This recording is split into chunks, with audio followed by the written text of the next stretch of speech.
Ngayong araw nga mga lods, subukan natin ito. Nagtitrending sa TikTok. Ito mga lods, panoorin nyo. Ayan. Pinapuyan lang ni kuya yung Oh, biplop. wow. Lumabas na agad. Ganun pala dapat ang gagawin natin mga lods. Kaya nga, saktong-sakto mga lods, magluluto tayo ngayon ng biplop. Kaya ito samahan nyo ako at titingnan natin mo talagang totoo yun. At alam niyo ba mga lods, hirap din talaga ako magbukas nito sa dilata na to. Pagpalabas ko talagang durug-durug. Kaya naman nung napanood ko sa TikTok, nako, susubukan natin na agad. Tara, kaya naman magpapa-apoy na agad tayo dito mga lods. Wow, bupo kaya tong technique na po. Let's go. So alam ko mga lods, marami pa sa inyo hindi nakakaalam nito. Pero ngayon malalaman natin at susubukan natin para naman pwede nyo rin itong gayahin sa bahay para hindi na kayo mahirapan magpalabas pa ng biplop. Kasi nga, hirap na naman talaga siyang naiilabas mga lods kasi usually nadudurog siya eh. Ito pala ang technique mga lods. So siguro ayan, pinapuya ko yung mga lods. So dapat siguro dandahan lang yung apoy dyan kasi nga hindi siya pwedeng mabilis baka mga amoy sunog. Ayan.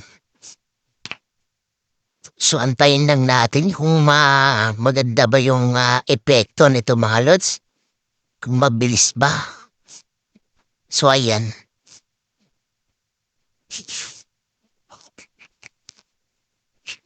So bali medyo kumain siya ng mga 1 minuto no. Panoorin natin mga lods ayan kung ilang minuto rin siya bago siya nalabas.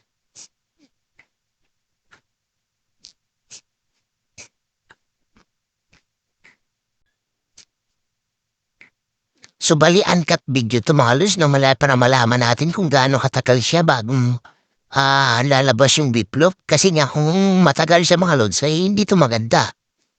Doon na lang tayo sa sa mano-mano no, kahit madurog. Kasi nga, minsan pag nagluluto tayo ng dilata, nagmamadali tayo nun. Kaya dilata lang ang ulamin natin. At syempre kung ito gagawin natin matagal lalabas syempre, lalo tayong papatagal. Kaya naman, hindi ito masuggest sa mga nagmamadali, no? So, at least sinubukan natin mga lods kung talagang totoo yung laptop na, totoo nga mga lods, ayan, no? Lumabas na agad, ayan. Oo, di ba? Tapos yung isa naman, siguro dahil nga sa umaapoy na siya, umiinit, nagsisirculate siya ng init sa loob, and then, yung pressure niya tinutulak pataas niyo. Para siguro ganun, mga lods, no?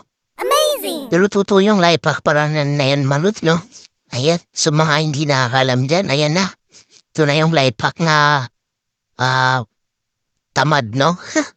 Pag tinatamad ka, malut, ayan, gagawin mo. Pag tinatamad ka, ito gagawin mo para hindi maturog yung biplop. Ayan, lalabas na agad siya. O, diba? Ang bilis na.